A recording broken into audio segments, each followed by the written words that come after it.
Order. I call this meeting to order. Good afternoon, everyone. This is the Standing Committee on Veterans Affairs. I'm Chris Palmer, MLA for Kings West and the chair of the committee.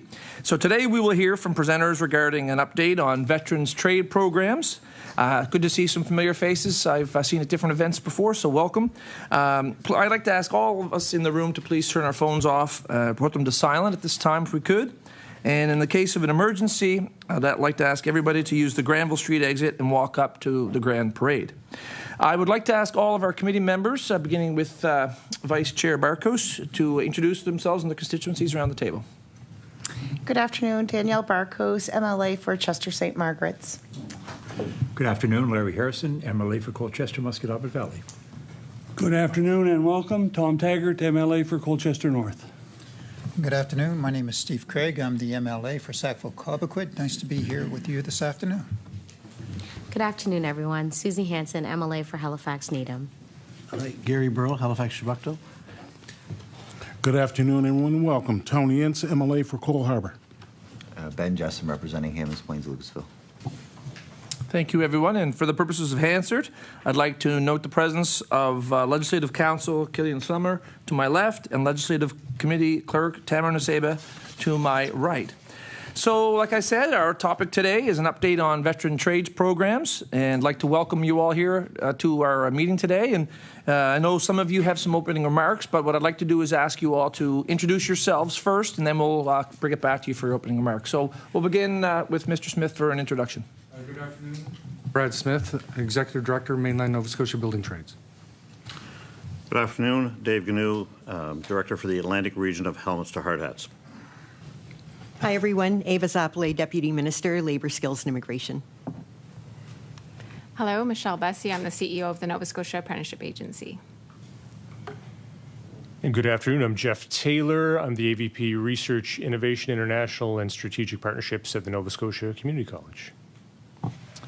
Thank you. So we'd like to invite you all, if you have an opening statement to give to our committee. I think what I'll do, I'll begin with Mr. Taylor on my right, and we'll move across the table. So, Mr. Taylor. Yeah, thank you so much. So, sorry, just a reminder to all of our witnesses to wait for the red light to come on your microphone before we speak. Mr. Taylor. Thank you so much, Mr. Chair, and thank you to the committee for welcoming me here this afternoon. It's an honor to be part of this panel of witnesses today. As many of you may know, we just celebrated 21 graduations across the province, 4,000 learners crossing the stage this past 2 weeks, so taking a breath of relief here this week. But I wanted to share a specific story from our Cumberland campus with you here today, so in Spring Hill. And at that ceremony, the valedictorian is a carpentry graduate. His name was Scott McKay. He got to celebrate his achievements alongside his daughter, who graduated with him from the social services program. And this is a real neat story for many reasons, but first and foremost for this committee, Scott came to us after completing a 25-year career as a Canadian Armed Forces veteran. He had a number of occupations, including marine electrician, intelligence operator, and a few others. And in that transitioning from military life, Scott really found himself thinking about his next steps, and he was able to find this program at his local campus in Spring Hill. And now that he's got his carpentry diploma secured, he's considering actually coming back to the college to do the 2-year business administration diploma, and he hopes to one day start his own carpentry and renovation business. And we'll be happy to welcome him with open arms and all our entrepreneurial supports if and when that happens.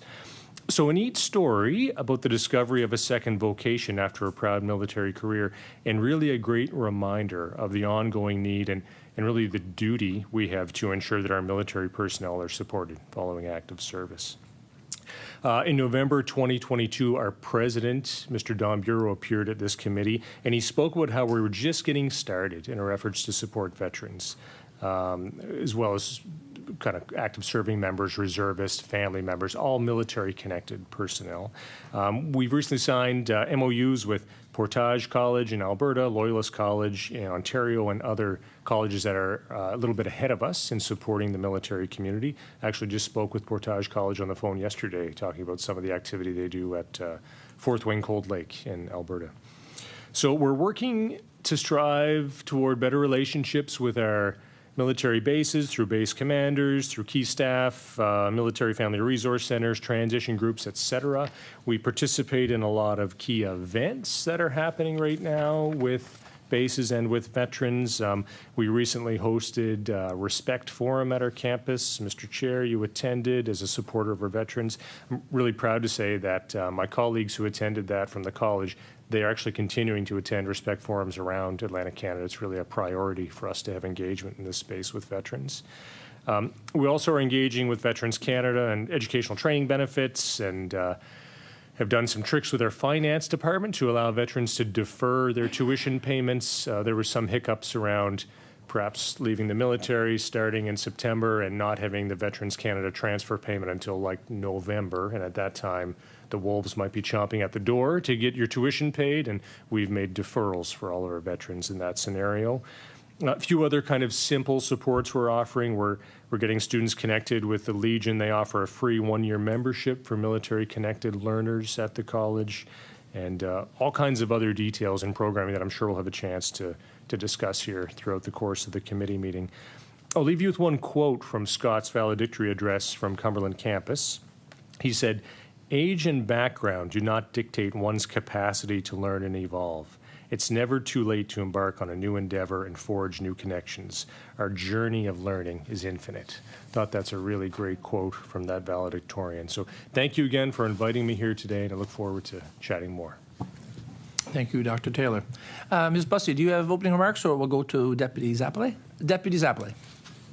So thank you, Chair, and thank you for extending an invitation to the Department of Labour, Skills and Immigration for this discussion on transitioning military members into Nova Scotia's skilled trades workforce. For generations, Nova Scotians have contributed to Canada's defence and security. We are proud of the military personnel who work here and travel around the world to keep us safe and free. They are relatives, neighbours, colleagues, and friends. In their time serving Canada, they have developed many unique skill sets, skills that Nova Scotia needs right now. We need more than 11,000 skilled trades professionals by 2030. To support the infrastructure growth of the province, we need more skilled trade professionals right now. As many of you are aware, we are accelerating our growth in the skilled trades. Since we were last here, government announced $100 million investment in advancing the skilled trades and modernizing our apprenticeship system. Through this investment, we have outlined actions that will provide supports and incentives, change the way we are offering training, and remove barriers for equity-deserving groups. Our actions will help us recruit and retain more skilled trades professionals. We will grow Nova Scotia's system by recruiting more employers and journey persons to train apprentices, our next generation of skilled trades professionals.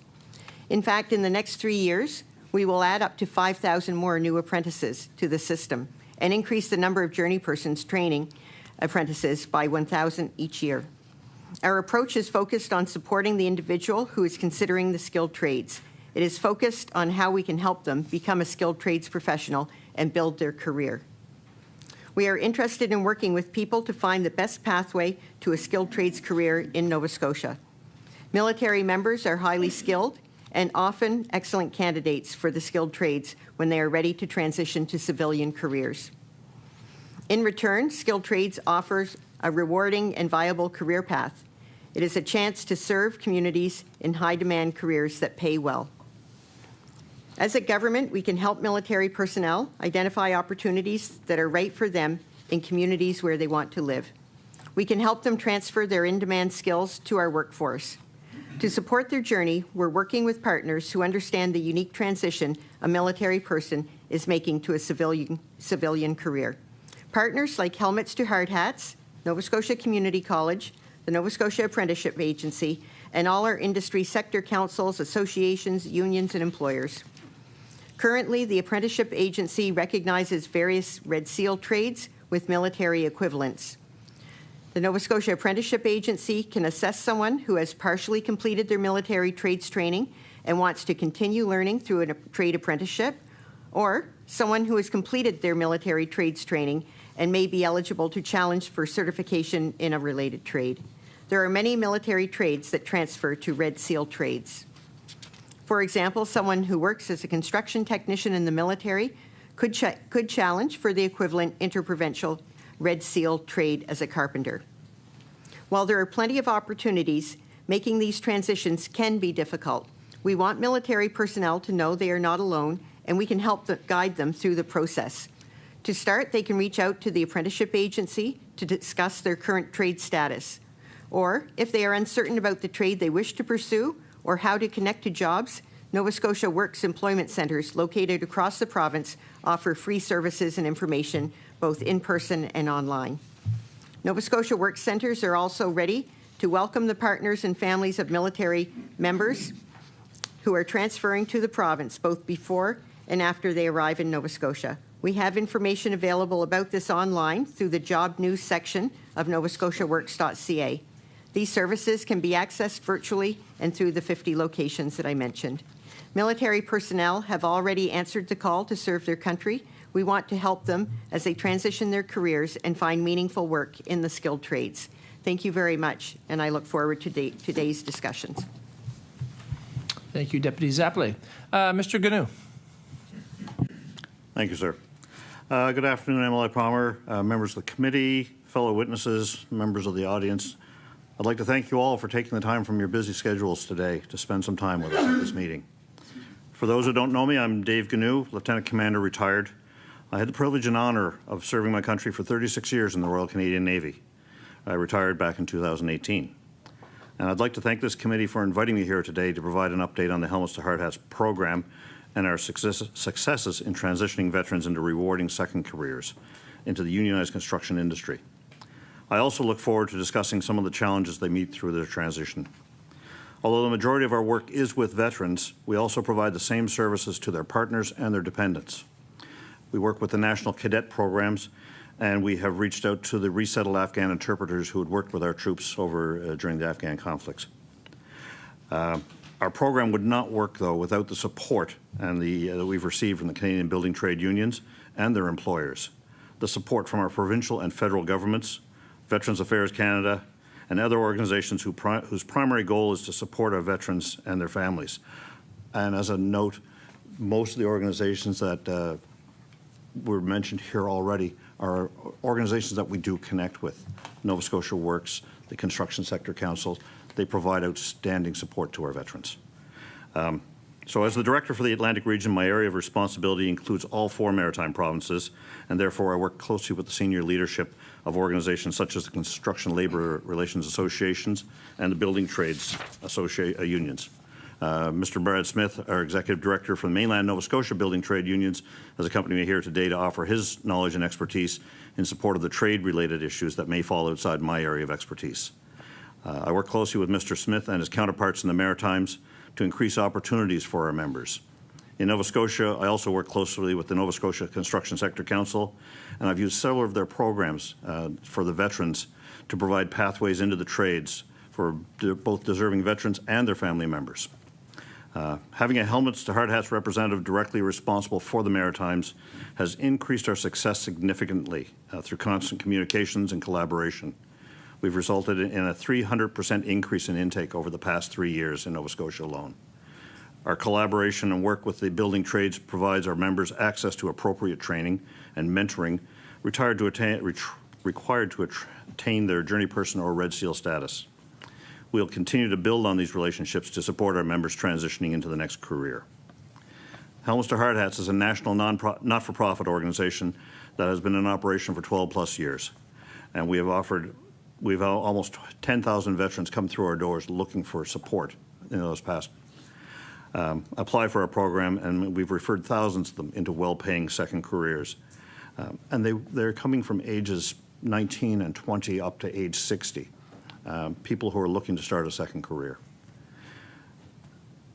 And there are 14 building trades that we work with, and there's 60 plus trades within those unions that offer these different opportunities for our veterans. So our staff are primarily veterans, and we've experienced the challenges associated with transition, so we can empathize and educate our veterans on what to expect when leaving the Canadian Armed Forces. We provide lived experience to help them recognize their value and how it applies in the civilian sector.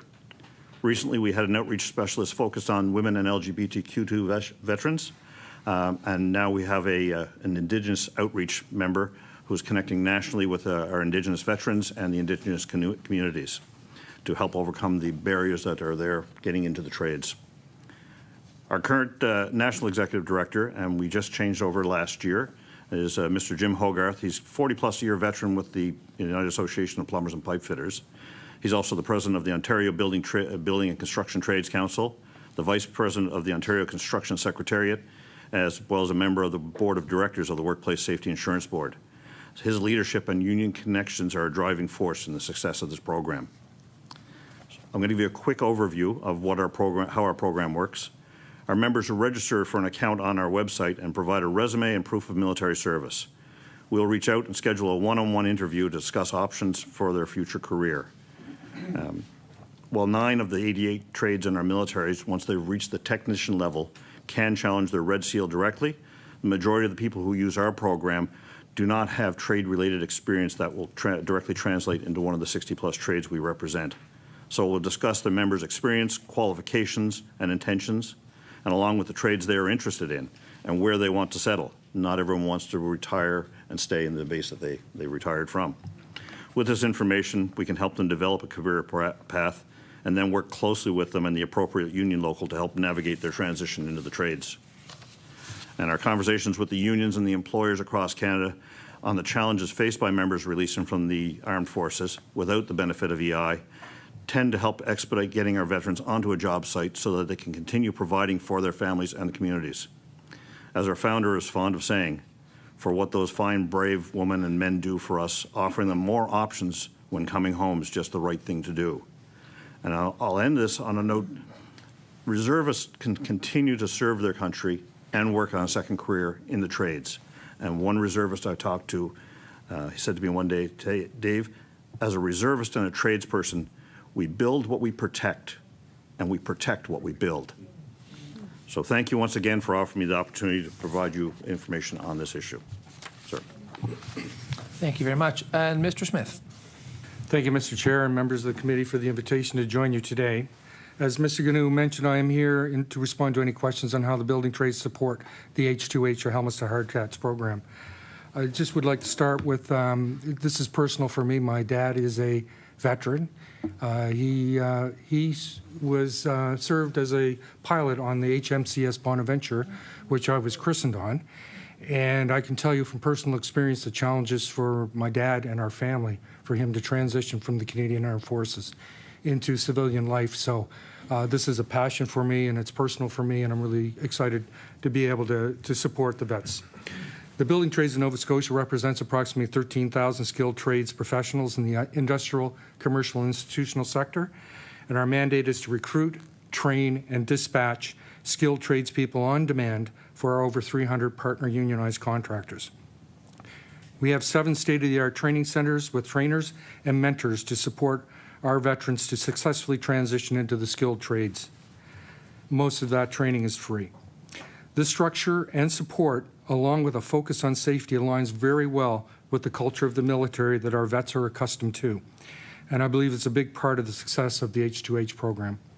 Outcomes count. Our veterans, the veterans benefit from the building trade system with the apprenticeship completion rates of over 80% range and a safety performance of 31% better than the unorganized sector.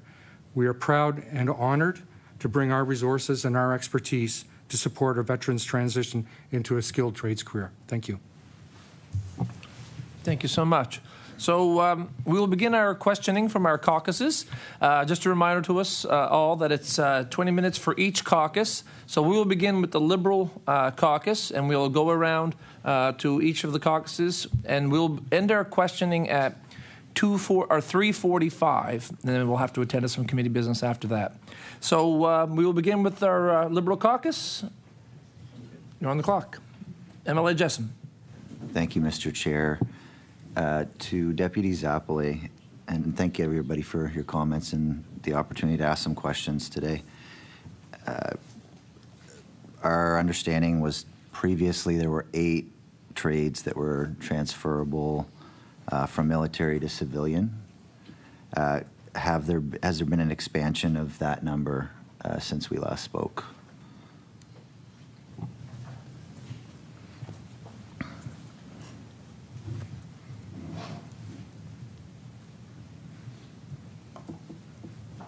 Deputy Czapalay. I was going to guess 9, and that would be correct. So there's 9. MLA Jessom. Thank you. So one more, that's great. Is there, I guess, is there a continued effort to establish additional trades that are transferable as well? Deputy Czapalay. So we're happy to consider anything that comes forward, and everyone needs to remember that individuals coming forward are all assessed on an individual basis. Yeah. MLA Jessom. Thank you, Deputy Czapalay, through the chair. With respect to, I guess, some of the investment that government's made with respect to the trades space, the question of apprenticeship and the arrangements around apprenticeship does come up quite frequently, and I'm wondering if, I guess, any of our guests, I guess primarily directed at Deputy Czapalay, have there been any adjustments to apprenticeship arrangements for any trades, I guess, in the recent past that would be worth recognizing that as having been accomplished? Deputy Czapalay. There's quite a list, and I might need help from my CEO here to expand, but we're trying to expand the system significantly, and that expansion looks like attracting more apprentices into the system and also retaining more. You'll remember before I talked about the retention rate being pretty low as it is across Canada, so ensuring that they come into apprenticeship, that they see a career and careers in communities throughout Nova Scotia, and then that they stay. They feel welcome on the workplace, they feel like they belong, and they feel like they have the skills to contribute to the workplace. And then on the other side, getting more employers to take apprentices. And so having more journey persons willing to mentor apprentices and help them go through the system. And then the other piece, and this, I guess, mainly speaks to retention, is removing barriers. Things like cost factors, things like folks not having the money to buy PPE necessary to do the work, accelerating training for those such as in the military who have some skills, but they might not know where they fit in the system, so helping them get through, and then bursaries at NSCC, for example, to help with the expenses in key trades like carpentry. Summer camps and March break camps are underway and about to be rolled out. So a whole variety of things, but the key is really working towards our objective of really expanding the system. MLA Jessom. Thank you. Through the chair, is it possible to provide the committee with a list of those apprenticeship arrangements that you referenced through the chair? Deputy Czapalay. Yeah, we'd be happy to do that. MLA Jessom. Excellent. Okay, off to a good start. Thank you, everybody. I guess not completely, but hearing Mr. Giannou, Giannou, sorry, reference that folks that he serves can be found anywhere from ages 19 to 60 years old. We did have information in the previous session of the legislature that the MOST program was fairly, I think, undersubscribed in if I can use the word.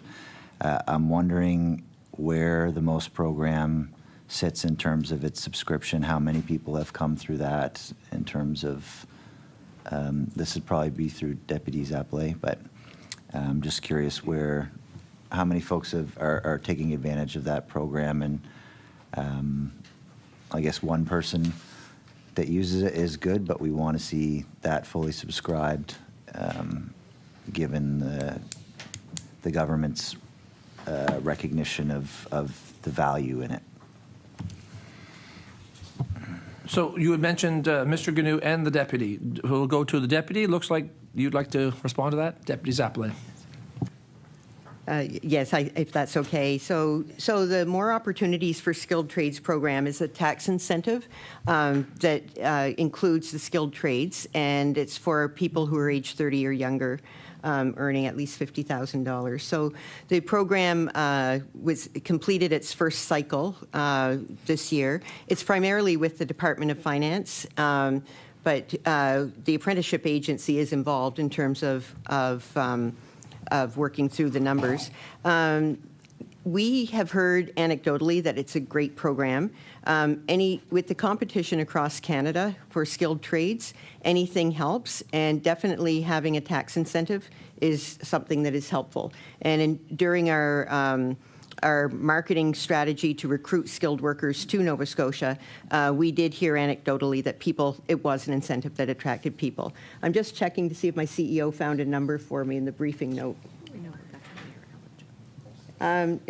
So for the taxation year for 2023, it's estimated that 4,200 apprentices and 1,780 journey persons would be eligible for most. In terms of who actually claimed in 2023, I think that's a Department of Finance question. But anytime we have, I see it as a tool in our toolkit for attracting skilled trades workers, no pun intended, but I do feel like anything like that should really be promoted as part of the overall package of opportunities here in Nova Scotia. MLA Jessam. Thank you. And I wonder if it may be too granular, but is there a way to identify how many of those people who took advantage of the program come from our armed forces? Deputy Czapalay? What we'll commit to doing is looking into that. I think we have to check with Department of Finance. Thank you. MLA Ince? MLA Ince. Thank you. And I think my first question is for Deputy Czapalay. And I think you had mentioned talking about getting more employers involved in the program. And my question is to you regarding the program. You have a host of employers now. Do you have any idea what range of, I know it's pretty broad, I'm asking, but range of employers? Ms. Bussey? Sure. So right now, Ms. Bussey. Yeah. Sorry. Thank you. So in terms of the range of employers, so we have 4 sectors, industry sectors that we actually cover. So our construction is one of them, motive power, industrial manufacturing, and service. And so when we look at our employers across the board of all of those sectors, there's small, medium, rural, urban, unionized, non-unionized. So it's pretty broad in terms of the employers that we're supporting. Thank you. MLA Ince. I'm doing the same as everyone else. My next question is, those individuals who are trained and get the skills that are transferring from wherever. My question is this. We have a country that has a lot of competition. Are there things in place to ensure that those who have had that training and those skills, they develop those skills, stay here rather than taking off and going to another region in our country? Would that be Ms. Bussey? Okay, Ms. Bussey. Thank you. So we have the Red Seal program, which is a national harmonization of the construction. So you're right, their labor mobility is there. But by offering all of these incentives and supports and programs and really truly working with the apprentices and the students and the journey people and the employers to understand where their needs are, that's the supports that we've put in place to incentivize them to stay and work all across the province. MLA Ince. Thank you. I know it's challenging because I know of a number of people who have left after getting their skilled trades. So that for me is a major concern because we're competing against our neighbors even in New Brunswick. So the more that you can really incentivize those folks, thank you, because we need to keep them here. That's it for now. I've got a couple other questions later. MLA Jessup. Thank you. Through the chair, Dr. Taylor, does the NSCC collect data on how many of your students are former military? And if so, how many does the NSCC serve, I guess, as of this last academic year? Dr. Taylor. Yes, thank you for the question. So it's a great question. We're actually going to institute in the coming cycle on our application process a tick box. Are you a military connected applicant, and if so, are you a veteran? So we'll have much better data going forward on that. Previously, we had not been collecting this, so we did a survey in the last year to reach out. And of our 10,000 full-time continuing students, approximately 10,000, 300 of them indicated they were military connected in some way. So then we did a follow-up survey with those 300, and about 70 indicated they were veterans. So it's a fairly small proportion, but I think we'd have some survey loss probably with that method of capture. So we think going forward we'll have a much better handle on this number. MLA Jessup. That's excellent news. And I know that we've had witnesses in here previously that spoke to the difficulty related to getting good data related to military veterans, things of that nature. So it's great to see NSCC taking some leadership and doing so. I think that will be useful in the future. Deputy Czapalay referenced bursaries that were available, and through the chair, Dr. Taylor, does the NSCC offer, or does the department offer veteran or military specific bursaries to access perhaps even specific trades? Dr. Taylor? Yeah, thank you for the question. We offer all kinds of bursaries and supports. I don't know if I'd be able to list them all for you here today. There's a few typical pathways that we offer.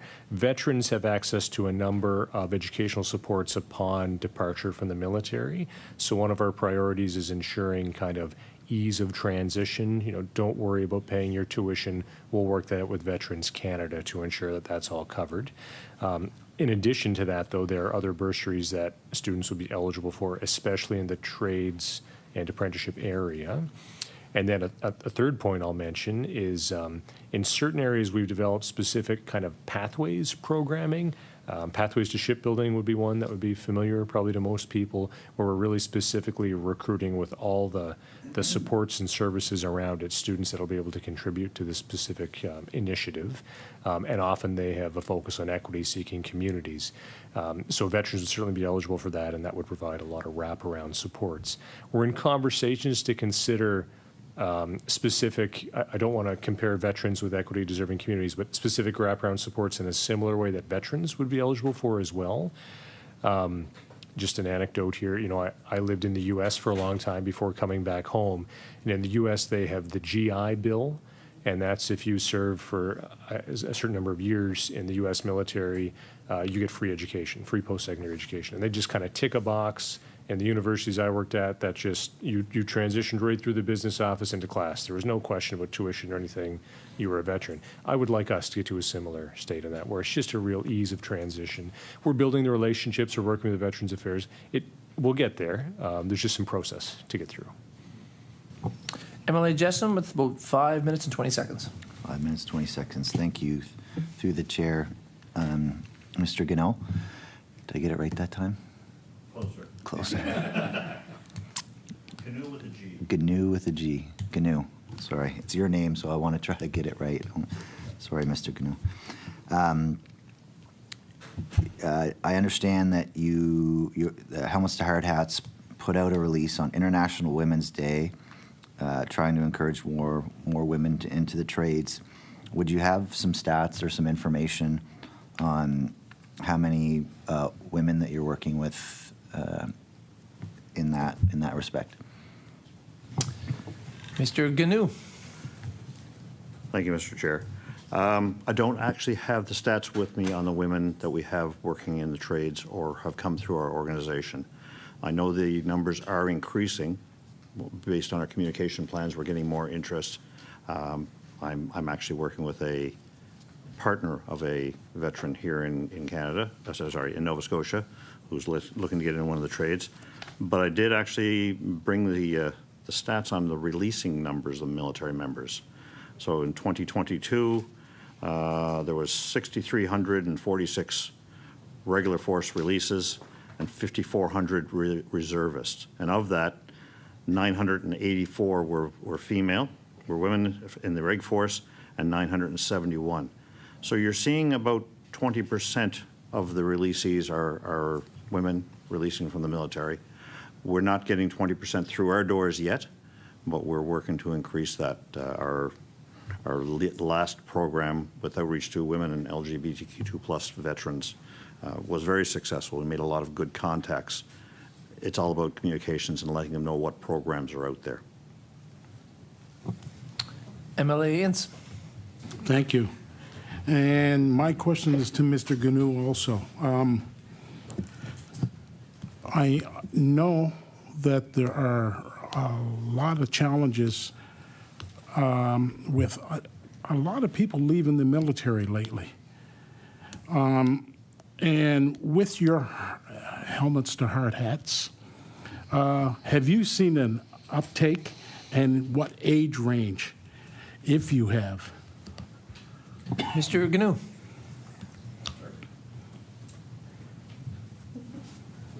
Waiting for the red light.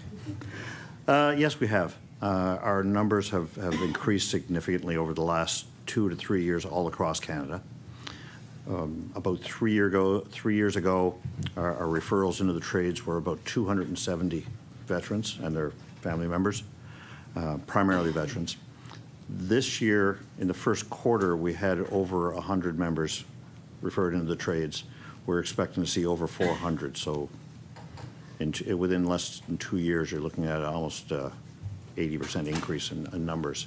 So but everyone's looking for work right now, and everyone's looking for workers. It helps. The military, and I'll go back to those stats, 11,000 releasing in 2022. You're back down around 9,000 in 2023. 2024, we'll see how it goes. So there was a bump in 2023 of members releasing. But we have seen more numbers coming through our doors, and we've had more successes. We had 2 veterans graduate from IBEW's 625's pre-apprenticeship program about a month ago. There were 17 people on that course. 2 of them were veterans, came through the Helmets to Hardhats program. They used the Veterans Affairs educational reimbursement money, 37-week program. The 17 people graduated on Friday, and all 17 of them were on job sites on Monday, the following Monday. So it was a very successful program. Great. Thank you, Mr. Giannou.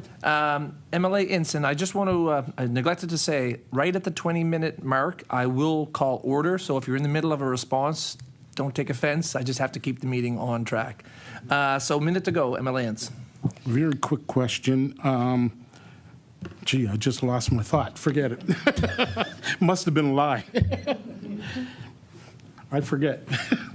Okay, so. Later on, if I get another. Okay, there'll be another round of questioning after the first round. We'll move on to the NDP Caucus and MLA Burrow. Thank you. Well, I wanted Mr. Giannou and Mr. Smith to ask you, in your introductory remarks, you were saying what your responsibility is for the Atlantic region, and you spoke about different kinds of funding for the program, the provincial funding and other funding. How does the funding model work relative to the provinces? Is it the same for all the 4 provinces that you're working with? Mr. Giannou first, and then if Mr. Smith would like to chime after. Mr. Giannou? Sure. We are funded primarily by the building trade unions. A lot of it comes out of their collective agreements, a penny an hour for their hours worked. And that comes from provinces all across Canada. Not every local is, or not every collective agreement contains these clauses from every union, but we work with 14 different unions. And therefore the money comes from the unions and the employers. It could be a penny each, it could be a half penny each. It helps to build our funding. The government funding that we use is typically targeted programs. I myself am a member of that, the Veterans Wellbeing Fund. They applied for a grant to increase presence in the Atlantic provinces, and they received the money to hire myself for 5 years. Provincial governments do provide targeted funding as well.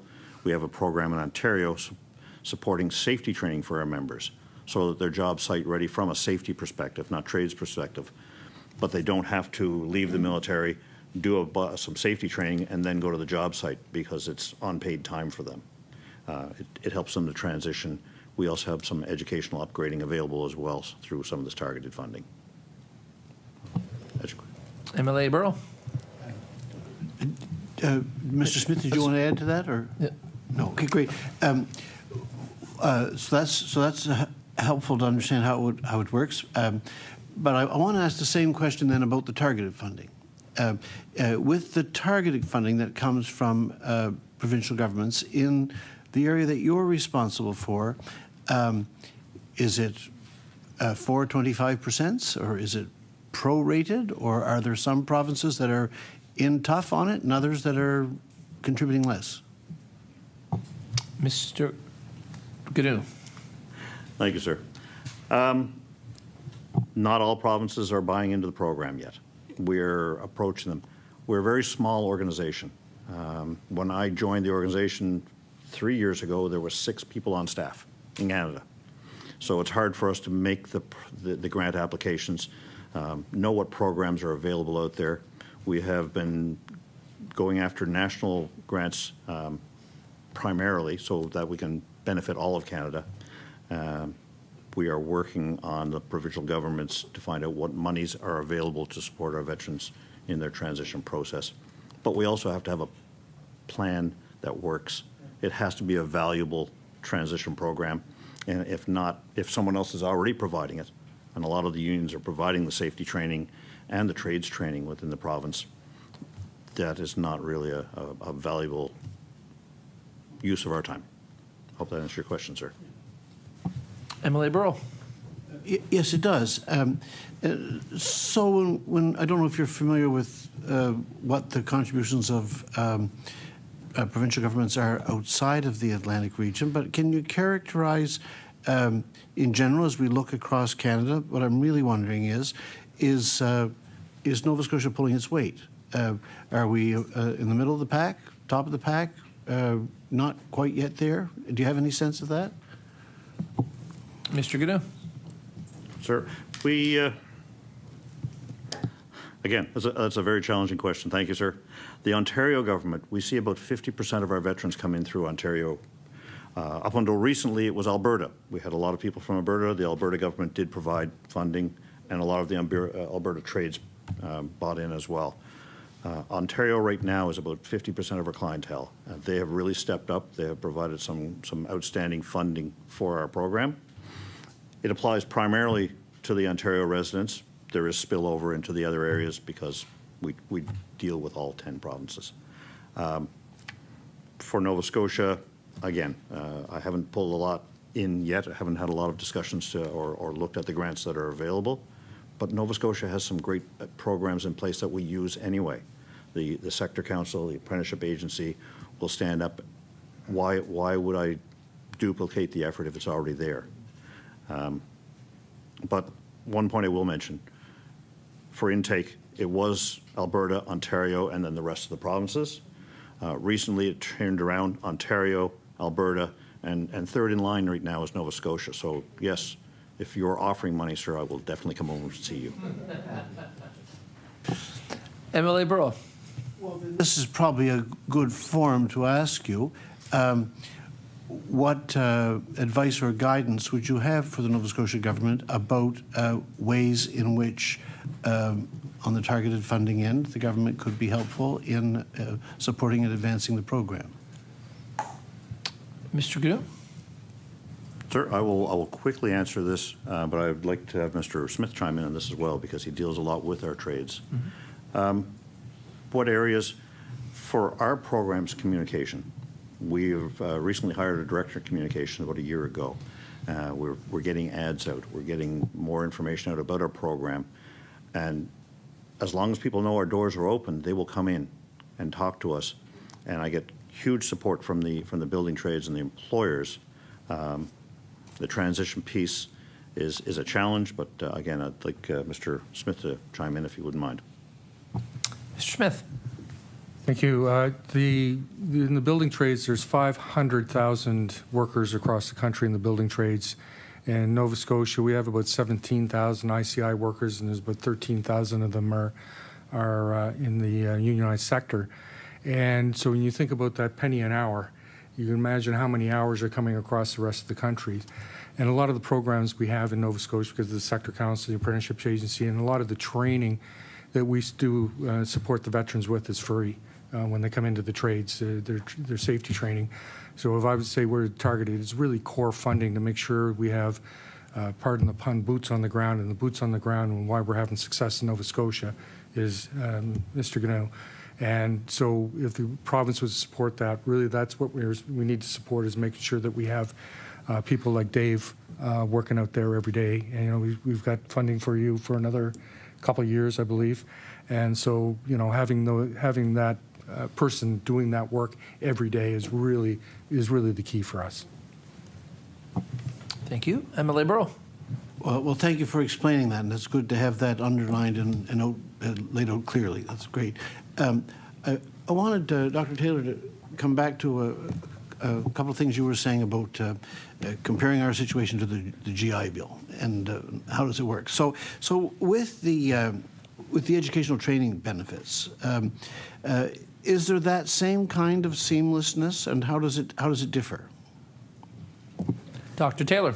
Relative to the community. Yeah, thank you. There is the educational training benefit.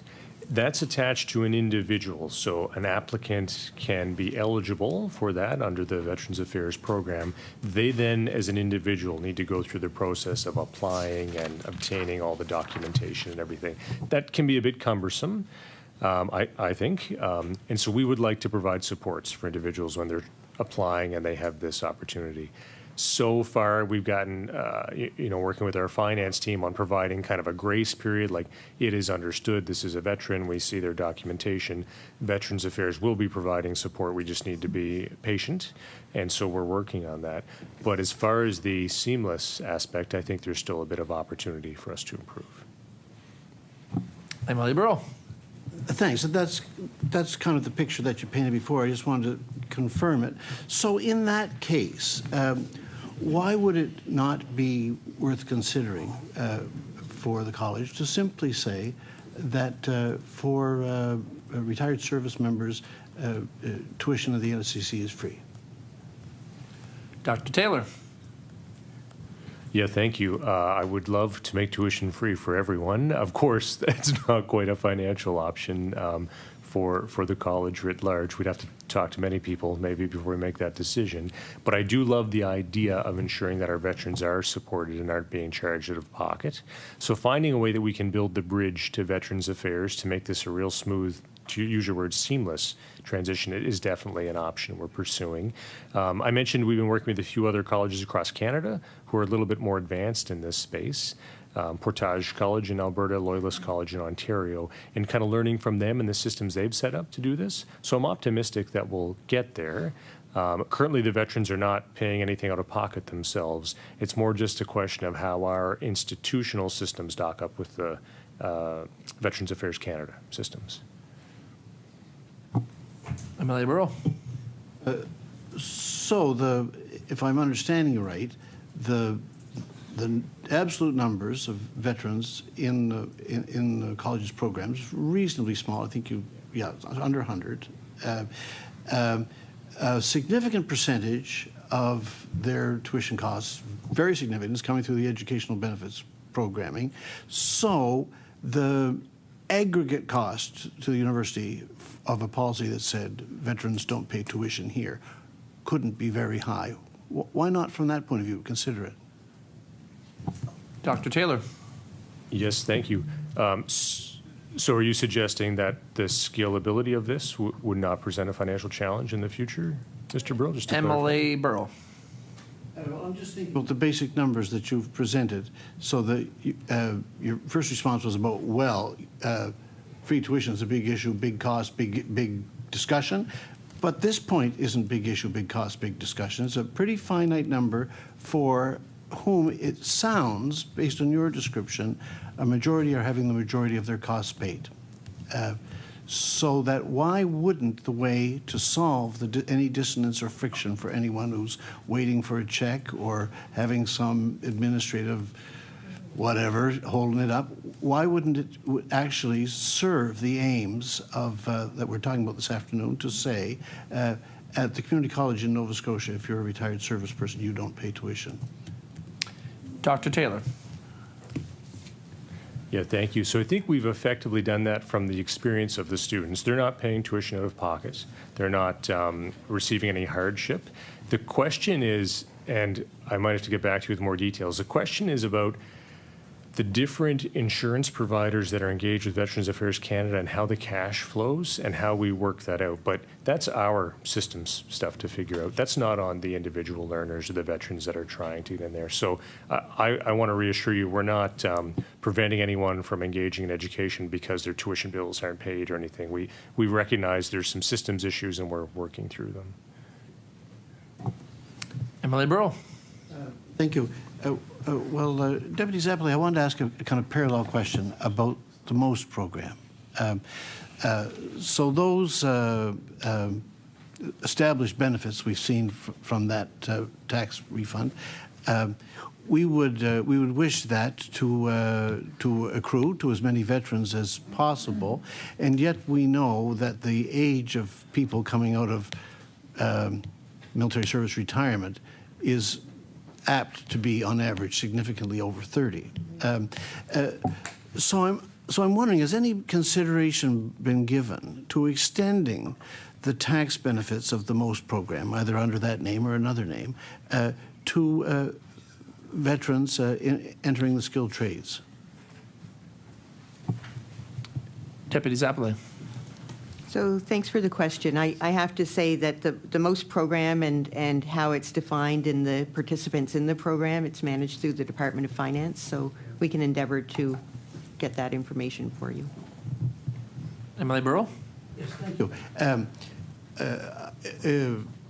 Just thinking from a broad policy point of view, if we were trying to think about ways that would provide support and incentives to build up the number of people for whom this seemed like a good path, I wonder if could I ask you or Ms. Bussey, does it seem like an idea that has some things to commend it, that a tax incentive parallel to, maybe the same as the MOST program, for people in the circumstances we're talking about this afternoon?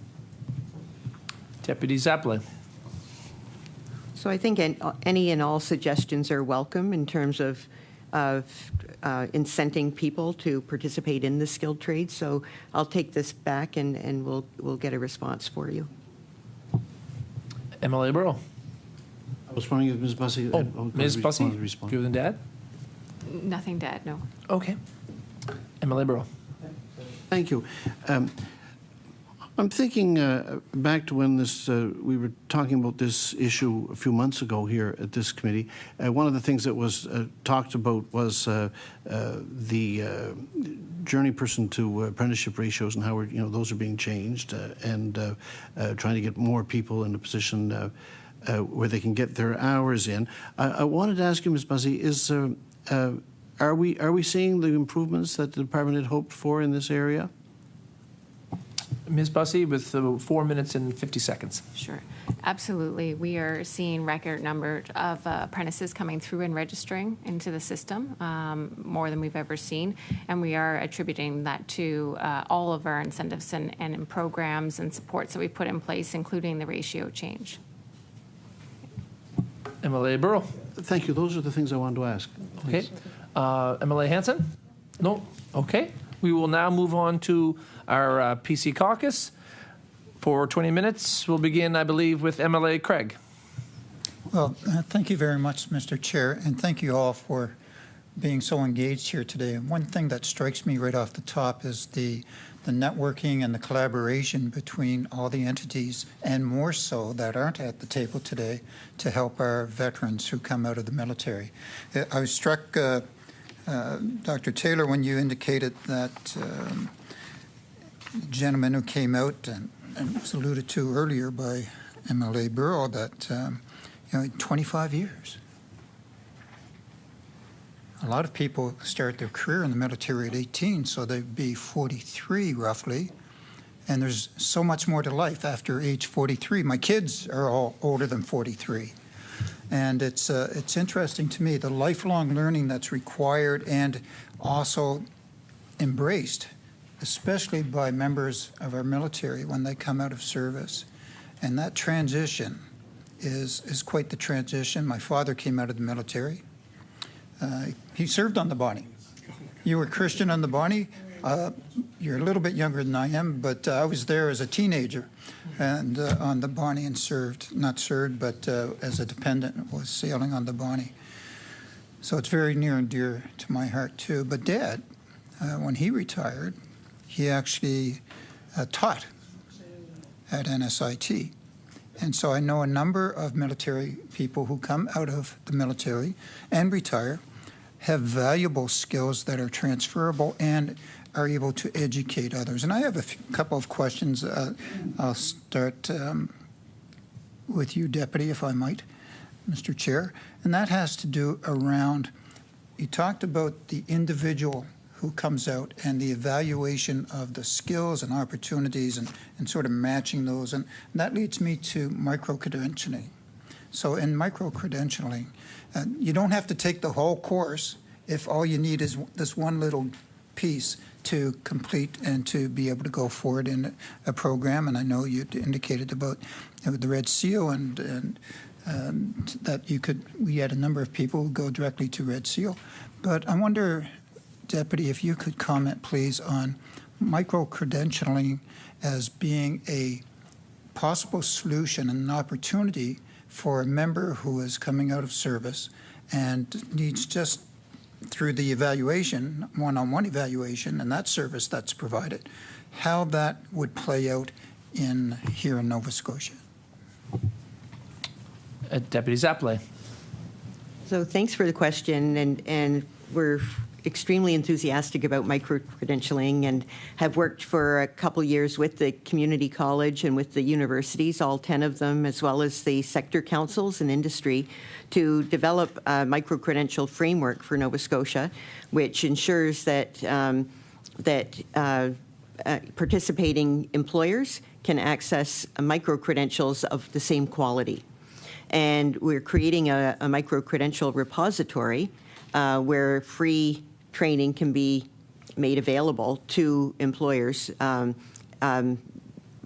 just trying to keep up with modernizing industry and making sure that people have relevant skills and training, and like you say, can stack it on their lifelong training and history of employment. So apprenticeship is actually one of the original examples of micro-credentialing, because you're taking skills and you're building on them and you're stacking towards a credential and ultimately hoping to get, for many people, hoping for a Red Seal, but it's a micro-credentialing system. So it's really key to, and that's why I talked about an individualized assessment. It's really key to understand where that individual is in their training and in their journey, and also understanding that many of the veterans coming forward may not have actual training in a trade, but they may have skills that are very applicable to, for example, running a business, and there may be things that they can do to fit in. So that's where the one-on-one counseling and advising and testing comes into place, so we know where people fit. So they don't have to repeat or do anything extra. They can just pick up where they are and tell us where they want to go. Not everyone will want to go to a Red Seal, but where do they want to go in order to complete their training journey? MLA Craig. Well, thank you, Debbie. That was great to hear, and I like the individual being wrapped around, okay, to understand what the needs and the wants of the individual, and that's something that you're talking about very near and dear to a lot of us, that we do that.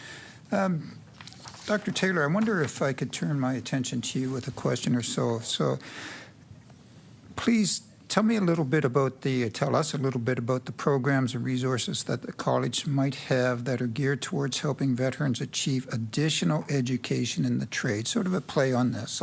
So once we've identified that there are these other things that either needs or wants, what role and how do you step in? And how do you focus around the individual and support the individual in that area? Dr. Taylor.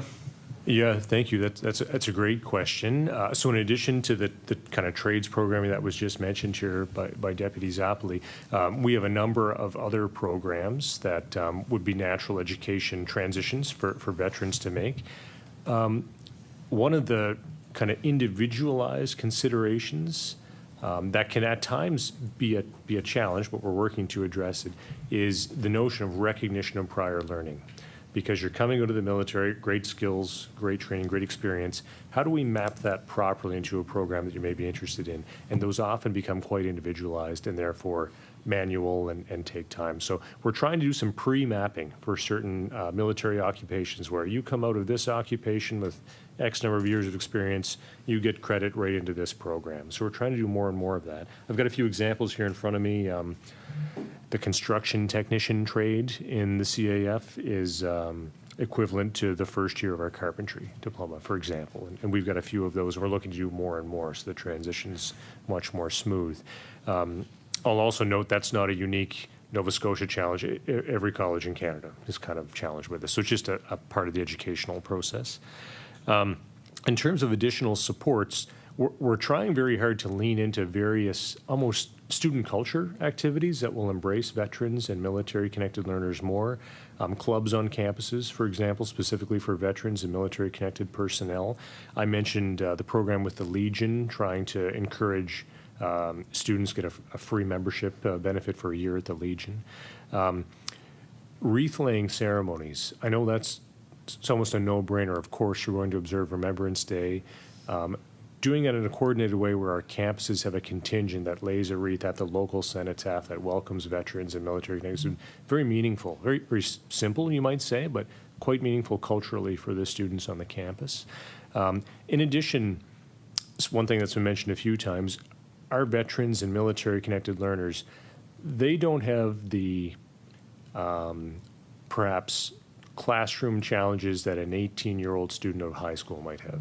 They're experienced, they're often very disciplined, they're committed, they want to get this education. So the supports you need to put around them are very different than the supports you need to put around the 18-year-old high school graduate.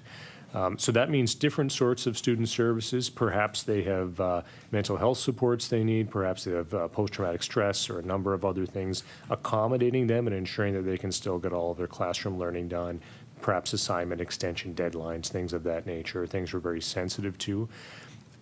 Earlier, I made a bit of an analogy with equity-deserving groups. We're very sensitive to putting supports around equity-deserving groups and communities. It's very important. A similar model for veterans that ensures that their needs are being met specifically is what we're striving toward now. Sorry, it was a long-winded answer. MLA Craig.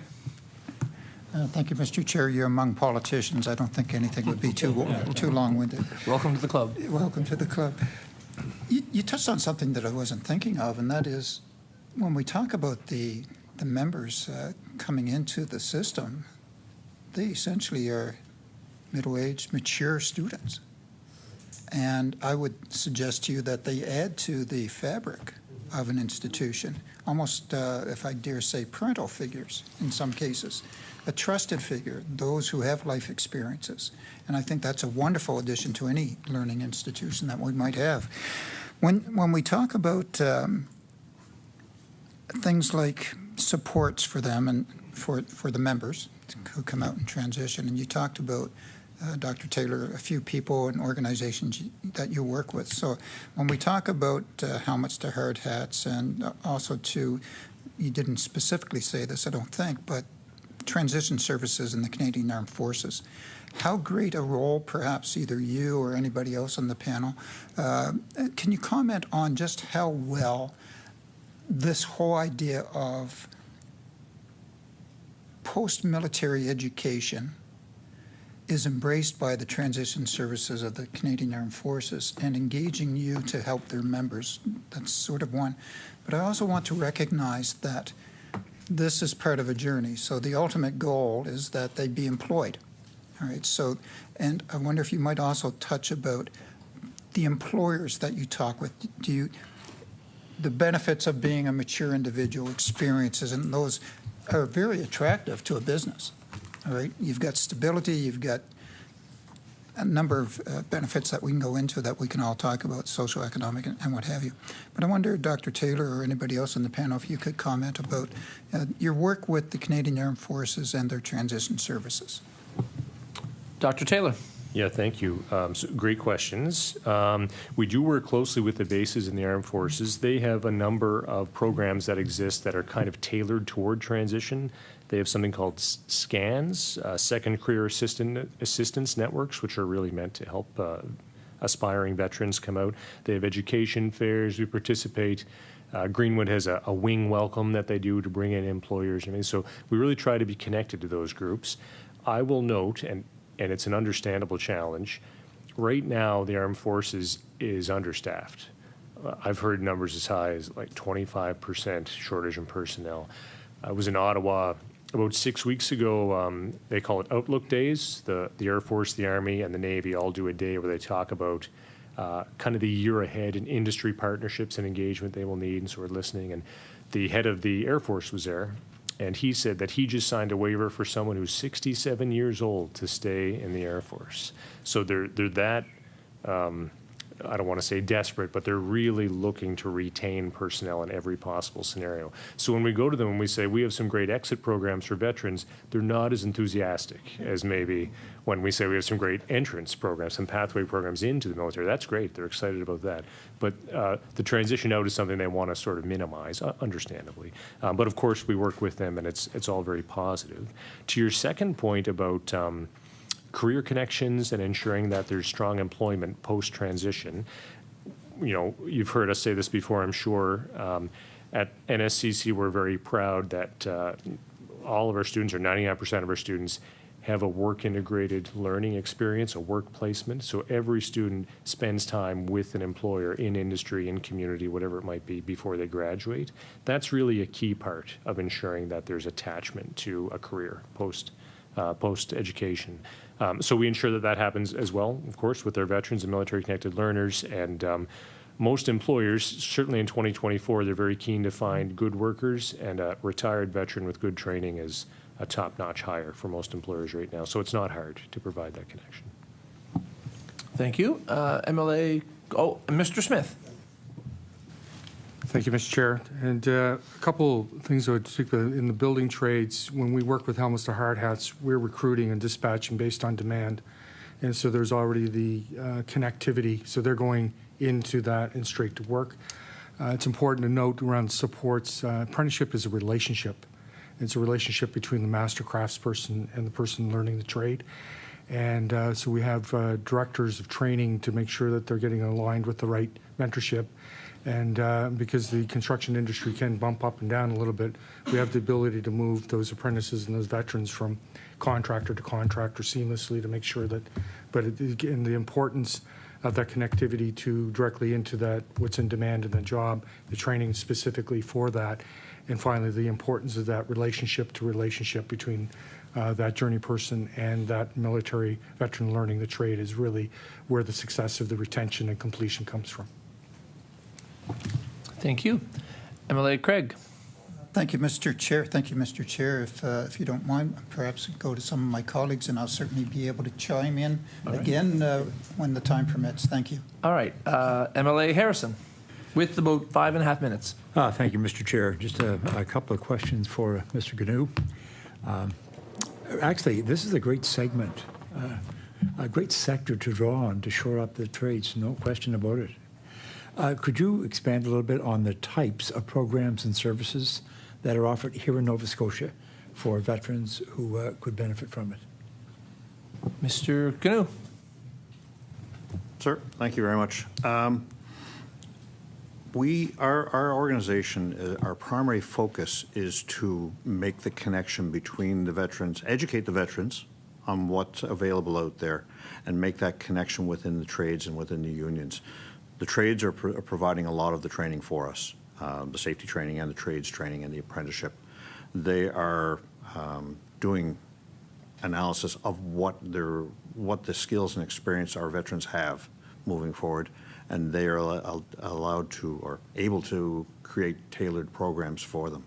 I was talking to a business manager in Victoria this week about one of our sailors who was getting out as an electrician, and they have a 4-week training program. They put him through this training program so they can determine where he would best fit.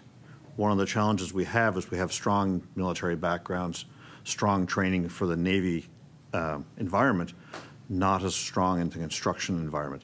So if we're putting someone into a construction environment without that background and experience, we could be setting them up for a failure. They're coming in as a high level, fully qualified, without that level of experience. So working with the unions, working with the trades, they do that, and they understand this. They help with the placements into an appropriate level and appropriate position to benefit the members and advance them. And I just want to step back to Emily Craig's comment earlier. You know, when a member gets out and he's 43 years old, the average age of the veteran that we are working with in our program is 33.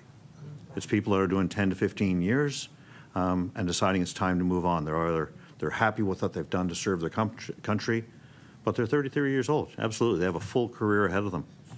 So I hope that answers your question, sir. Thank you. MLA Harrison. Thank you, Mr. Chair. Have you got much feedback from the veterans who have been out to work in the trades, or even those that have gone back for the CAF contracts?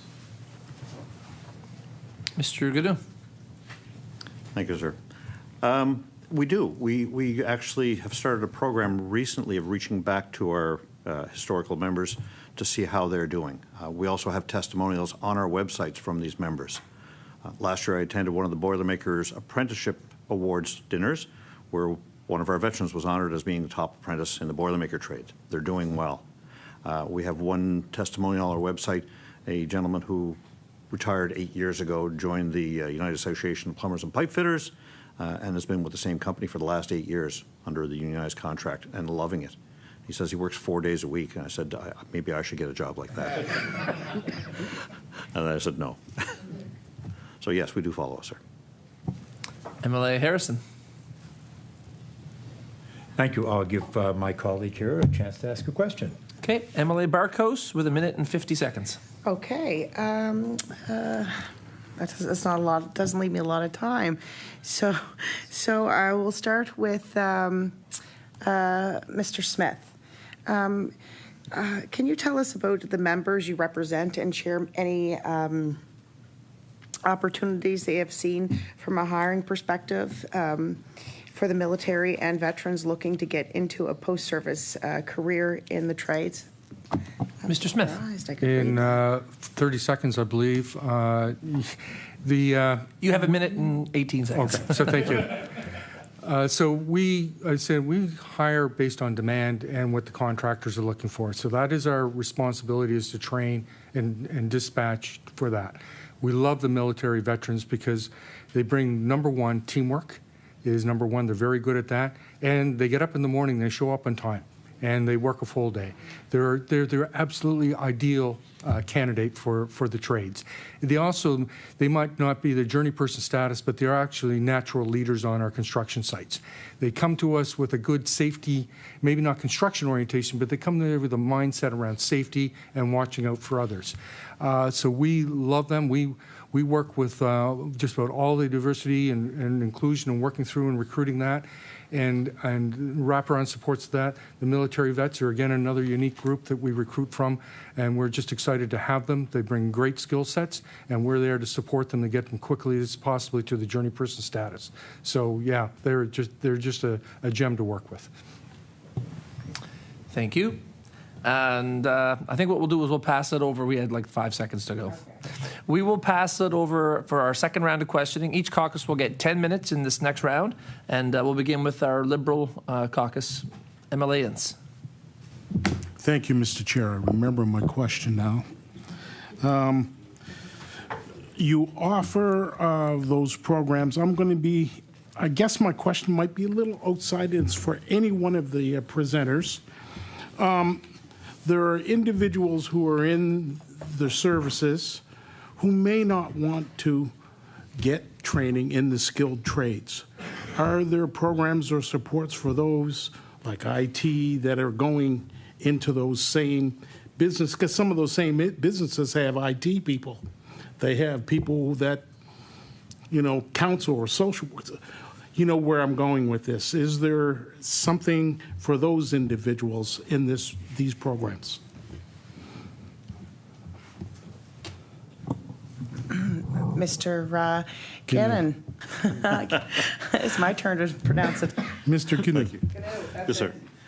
Ma'am, yes, sir, we don't have a program per se with the construction industry, but the employers are always looking for people with experience in trades, and a lot of our members come out with that experience in different areas, the logistics, leadership, project management, planner estimators. So we offer the opportunity for the unionized construction employers that we work with to post those opportunities directly on our website. And in Nova Scotia, we have about 7% of direct hires through that program. So people with past experience already outside of unionized construction, but it's the unionized construction employers that are hiring them and bringing them in, sir. Thank you, Mr. Giannou. Would anyone else like that? Dr. Taylor? Yes, thank you. So I think your question was beyond trades, are there other opportunities? And, at the college, we have 140 different programs. Trades and transportation is just one of our 5 schools. We'd be so happy to welcome veterans into any one of our programs. And often we do, whether it's business, project management, the leadership that some of the military officers already come in with really transitions well to some business opportunities. So it's real easy for us to welcome them into a whole variety of sectors. I expect IT and technology will be a growing one as we move forward. Deputy Minister Czapalay.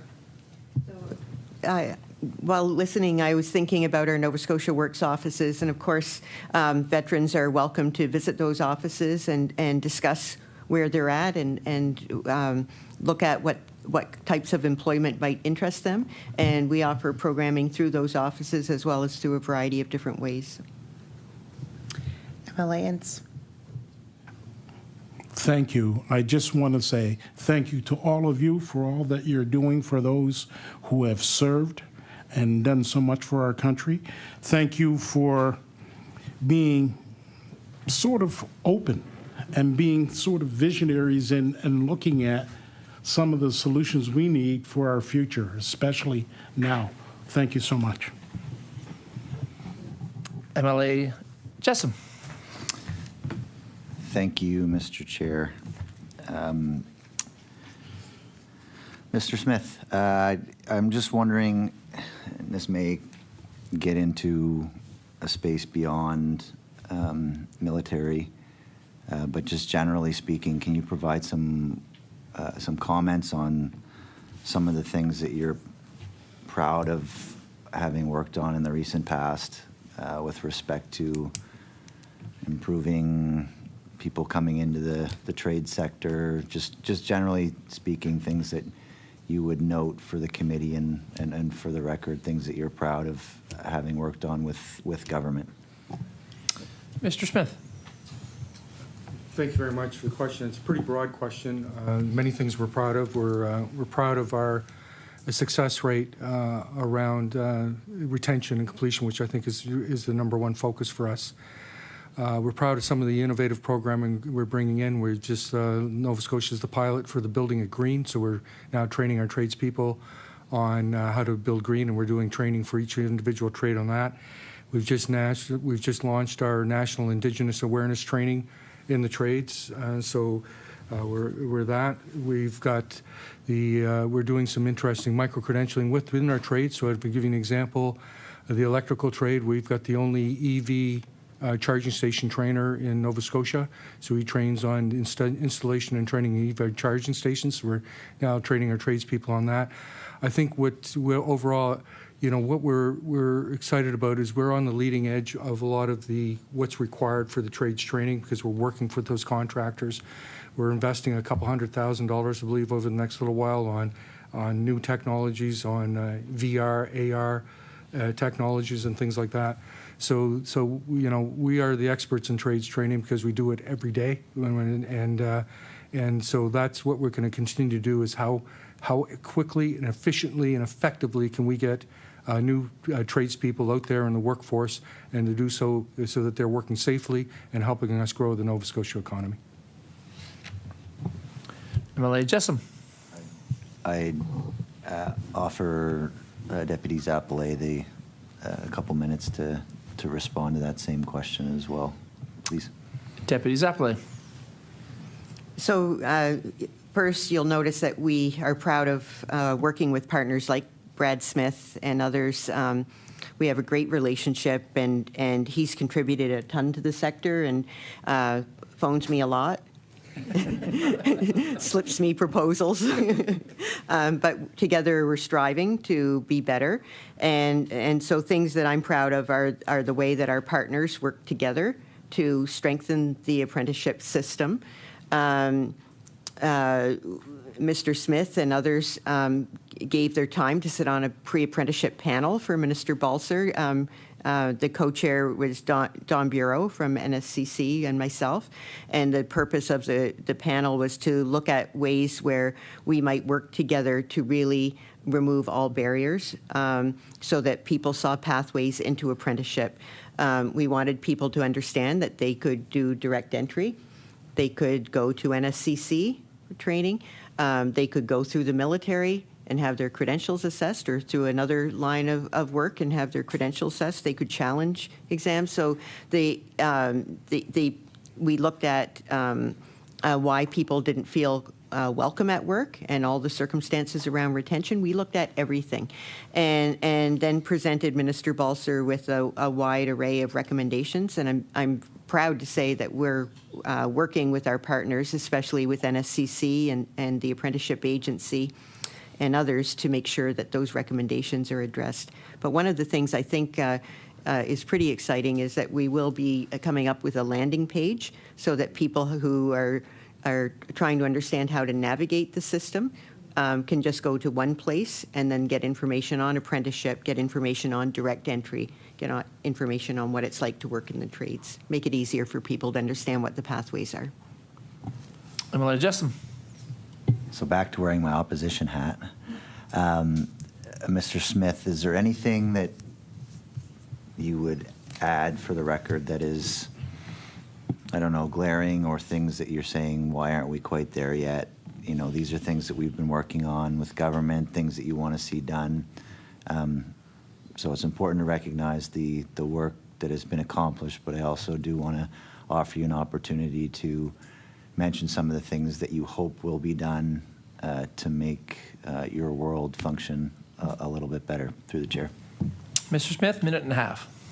Chair, you know, the deputy highlighted the partnerships and collaboration, and there's a number of things that we're working on, and we do that persistently and consistently to move the ball forward, and they're always very receptive to the ideas.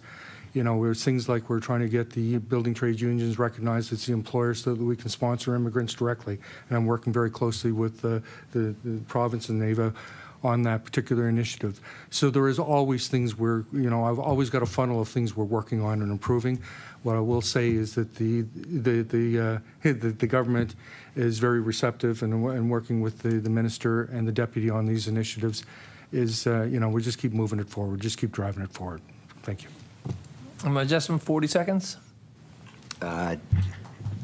Taylor, for NSCC, from NSCC's perspective, is the Nova Scotia Student Loans Program adequate for your students? Dr. Taylor. In 20 seconds. Yes, we certainly take advantage of this program. There's, of course, opportunities for improvement. If we think about veterans, perhaps there's a special pathway that we could consider that might be able to accommodate veterans in a unique way. But happy to discuss that further. Okay, thank you. That concludes the Liberal second round of questioning. We'll now go back to the NDP caucus for 10 minutes. MLA Barrow. Thank you. Well, Mr. Smith and Mr. Giannou, I'd like to ask your opinion of the questions that I was asking Dr. Taylor and Ms. Czapalay earlier. In your opinions, would there be real benefits from the point of view of integrating veterans into the skilled trades? In having a policy in Nova Scotia that said simply, if you are a veteran of the Canadian Armed Forces, you pay no tuition at our community college. Would this be a good thing? Would this be helpful for the aims we're trying to promote here this afternoon? Mr. Smith. I really can't speak to the community college side because when they come into the unionized sector and join a union, the training is included. So that's the way we do it. And the reason we're able to do that is that our contractors contribute a significant amount of money for every hour of work, and that's and they do it through a collective manner, and through that collective money is used to support trades training. That's the private sector model, so I can't comment on the public sector model. Mr. Giannou, you'd like to follow up? Yes, sir. Challenging question. Thank you. There are a lot of opportunities out there for veterans. But one thing we have to recognize is what's the definition of a veteran. Canada is one of the only countries that have a definition. And it's someone who has signed a blank check for their country and completed their basic training. So now you're talking about someone who could be a year in the military, or someone like myself who's served 36 plus. You'd have to really be careful what you're doing. The GI Bill, yes, it works because they have a set period of service, if you completed that. So if we looked at something like that for the military, perhaps it would work. And it may be actually a recruiting process for the military as well as for the trades afterwards. It's just something to think about. MLA Barrow. Thank you. And then the other question that I wanted to ask your opinions on, parallel to this, we have the more opportunities for skilled trades program in Nova Scotia, directed at younger people in the skilled trades, and we have a pretty good idea what we're trying to incentivize by doing that. So when we're talking about trying to smooth and improve the path for veterans of all ages into the skilled trades, in your opinions, would it be beneficial for us in Nova Scotia to have a tax refund program similar to the one that we have in most for younger skilled tradespeople, to have a tax refund incentive of that sort for people moving from the Canadian Armed Forces into the skilled trades in the province? Mr. Giannou. Absolutely, sir. As I said, the average age of the veteran we're working with is 33, so that means we have them on both sides of that line. A lot of them, when I saw the program, ages 30 and below, I thought, what a shame, because when you're getting out after 15 years in the service, you're making a good salary, now you're going to start a second trade, you're going to take a significant pay cut. If there was a tax benefit with that, the benefit might incentivize the military member to go into the trades a little bit easier. But how do you regulate that? Once again, it's the time served and the age. So I hope that answers your question. No. MLA Barrow. Thank you very much. These are the things that we wanted to ask. Okay. So we will now move on to the PC caucus for their last 10 minutes. We'll go to MLA Barkos. So, Mr. Smith, back where we left off. Agree 100% as a military brat, and both of us arriving early today. It's still years later has been ingrained in us to work hard and look out for each other and for others, I should say.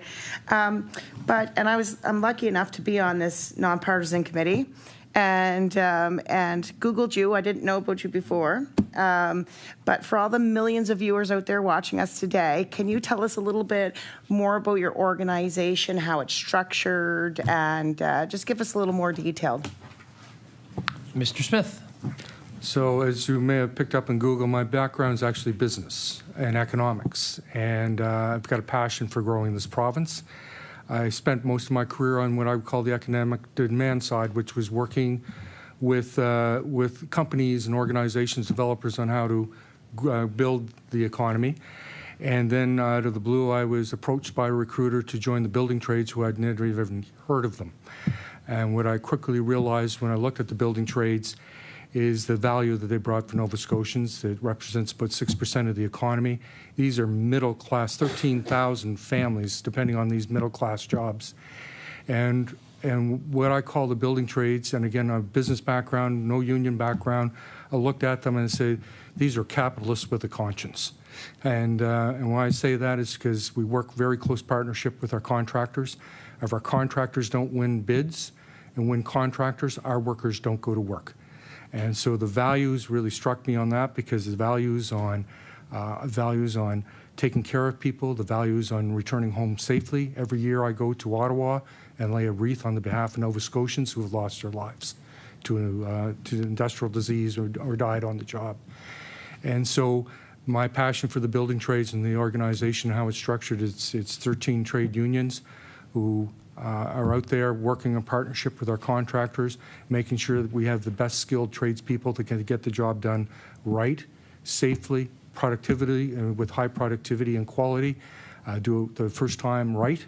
As they say, there's cheap skills trades people are not skilled, and that's the skill of the level of the building trades folks is unparalleled. And so I'm just absolutely proud to be working on the economic supply side of the equation, supporting the Nova Scotia economy with supporting these 13,000 families and growing the Nova Scotia economy. Thank you. MLA Barkos. This one could be this one actually is to Dr. Taylor and DM, the LSI team, whomever would like to answer it.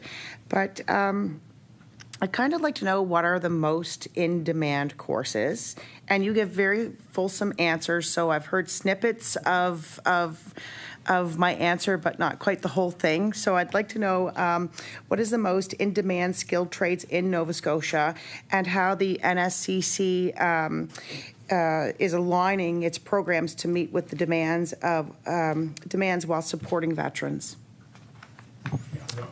Dr. Taylor. I'm not sure I can answer the most in-demand question. I feel like my colleagues here at the witness table might have a better answer for that. We have some whitelisted programs perennially. Welding, for example, would be one that's obviously always in high demand, but I wouldn't have the stats in front of me perhaps as well as these colleagues might. We're always trying to work more closely with employers, with industry, with the NSAA, with the other witnesses at the table to try to find ways to meet the needs of the demand of industry. We like to say we're hardwired to industry. I think we can always, of course, improve, but the labor shortage that we feel is very much something we want to address, and the ministers' panel, which was mentioned earlier, was meant to try to get at that. I'd ask for help from my colleagues here. Ms. Bussey. Hello, thank you. Yes, so we work really closely, obviously, with our partners in our industry and the community college to try and figure this out as well. I would say, and this is a blanket statement, across the province, we are short in almost every single skilled trade. And I think it depends on where you are for the severity of it. But the ones that really do rise to the top kind of consistently would be things like carpentry, automotive service tech, welder, which Dr. Taylor mentioned already. So those are kind of the ones that are really rising to the top, but all trades are in very big demand right now. MLA Barkos. Well, I think I've asked all my questions. I would like to thank Mr. Giannou for his service as well, which I was going to state at the beginning, but I'm stating it now. I will pass it down to MLA Craig. I think he's ready. Or he's going to have to. MLA Craig. I'm ready now. You said you'd be back, but we weren't sure. I was still thinking MLA about, Craig. Thank you very much, Mr. Chair. I was still thinking about that decision by the military to offer perhaps somebody of age 67 getting back. So I can tell you that MLA Harrison and myself are both over 67, so darn. Dr. Taylor, I wonder if you could talk a little bit about I'm assuming, a memorandum of understanding that you have with Portage College and Loyalist College, and what it is that we are going to get out of that MOU. What are the benefits of being there and working with them? And have you had any benefits already that have been realized? Dr. Taylor. Yeah, thank you. I'll start with just a blanket statement about colleges across Canada. I spent almost 20 years at universities in Canada and in the U.S., and universities are a very competitive space. You're always trying to one-up the person down the hall or at another school or win this proposal, win this grant. Colleges are a very collaborative space. It's wonderful to work at colleges. And so it's very easy for us to get into an MOU-like partnership with any one of these colleges. We mentioned Portage and Loyalist. What that enables us to do is enables us to learn their best practices and the inroads they've made with their military partners in their communities. Loyalist College is in Belleville, Ontario, so sort of near Kingston area, so large Army base. I mentioned Portage near Cold Lake, that's kind of Air Force capital of Canada. So they've done some great work looking at how they can map some of those RPL program outcomes for certain military occupations into learning outcomes at their colleges. So that's really valuable for us because it can allow the fast track of trainers to move from military veteran into the employment space, industry space. So that's one example. Others are just how they built relationships, very organic. How did you develop this? How did you develop that? I had this call yesterday with Portage College, and they said anytime they can, any chance they get, they invite the military brass from the base to just come and hang out at their campus. Let's have a meeting here. Let's have coffee here. Come to this event. Come to that. They're a very small community, of course. It's not Halifax, but really neat way to just ensure that we know each other and can quickly be connected. I think sometimes in the small, almost military-based focused communities, the base is the main employer. It's the main heart of the community, and so everyone's very much aware of each other. CFB Halifax is a huge employer here, too. And so that was one of the opportunities we saw. We need to really lean into this more at the college and create the same sort of relationships. So just learning tips and tricks from them has been so valuable. We are considering going out to visit Lac La Biche in northern Alberta. I will invite the committee members to join us if we make that trip. It's mosquito infested at this time of year, I'm told. So we might want to schedule appropriately. MLA Craig, for the minute and 20 seconds. Well, thank you for that offer, and I don't know if your budget can take all of us.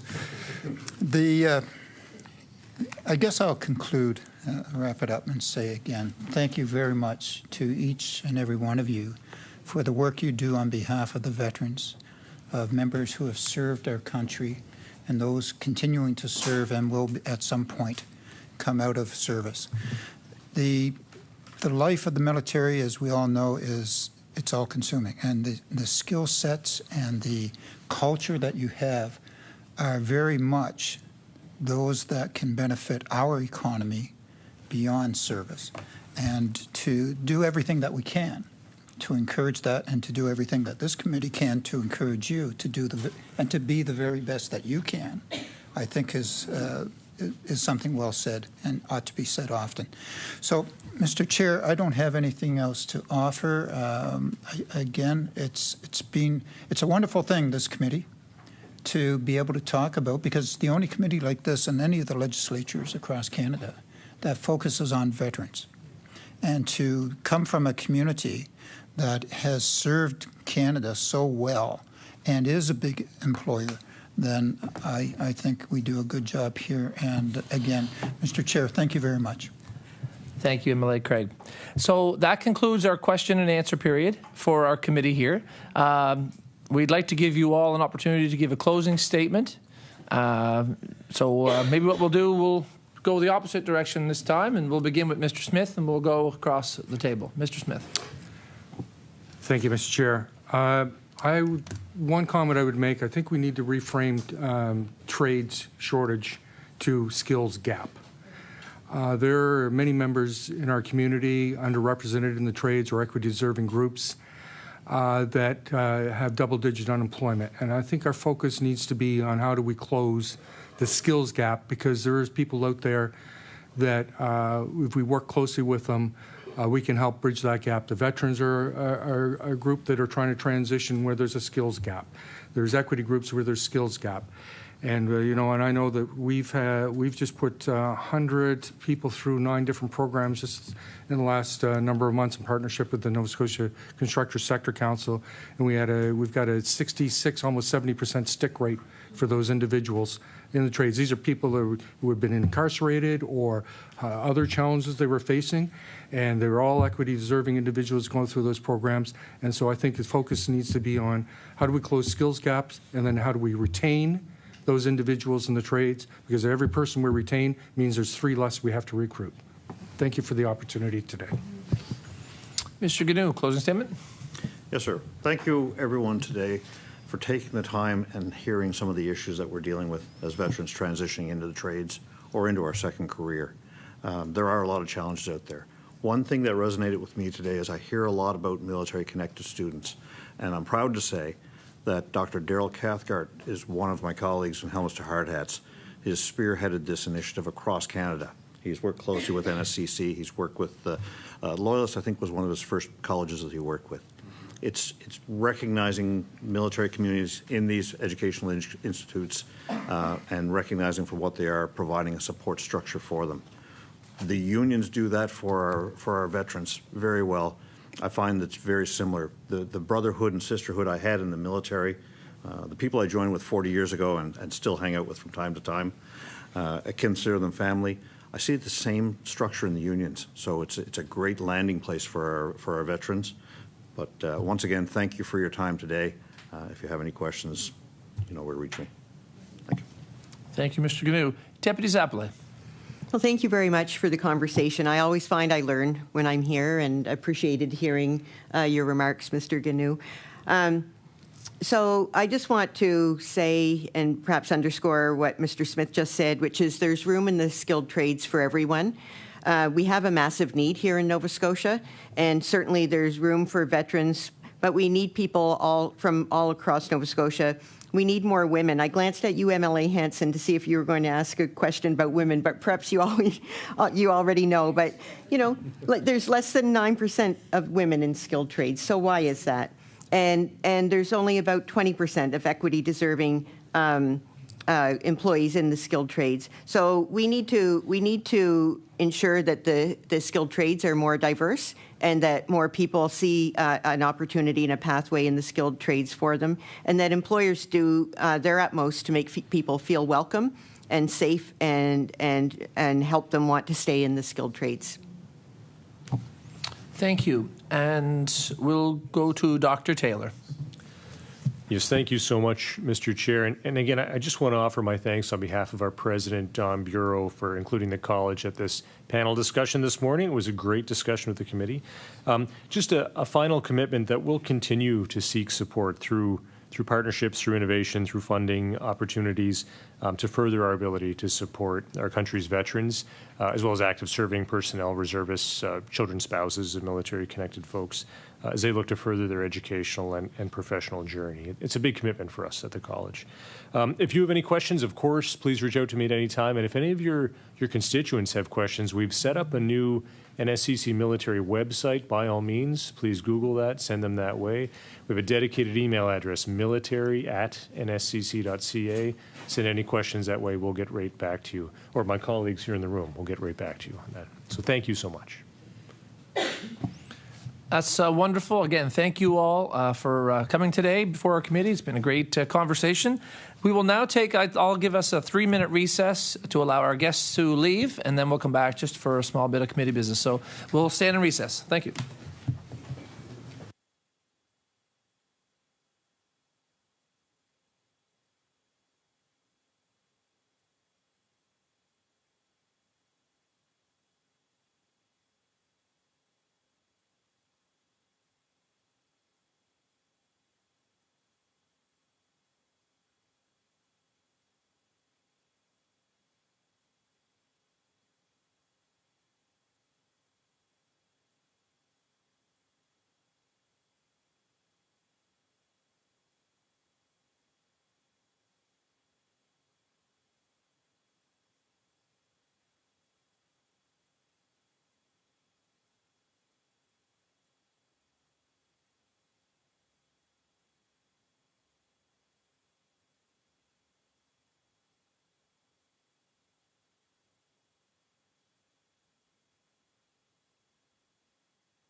That's all right. Order. So I'll call our committee back to order just to go over a bit of committee business that was in our agenda. The correspondence from Brett McDougall, Vice President of Operations in the Eastern Zone for Nova Scotia Health, has spoken to the Department of Seniors and Long-Term Care regarding reciprocal assured access to contract beds for veterans. The department has yet to respond to the committee on this. So is there any discussion around that correspondence? You would have all received that. Would have come in? Seeing none, okay. Is there any other business? Seeing no other business, our next meeting will be on September 17th. We'll now be in break for the summer, and our topic on that September 17th meeting will be medical coverage for veterans, and the witnesses will be Medavie Blue Cross and Veterans Affairs Canada. So that being said, this meeting is adjourned. Thank you, Chair.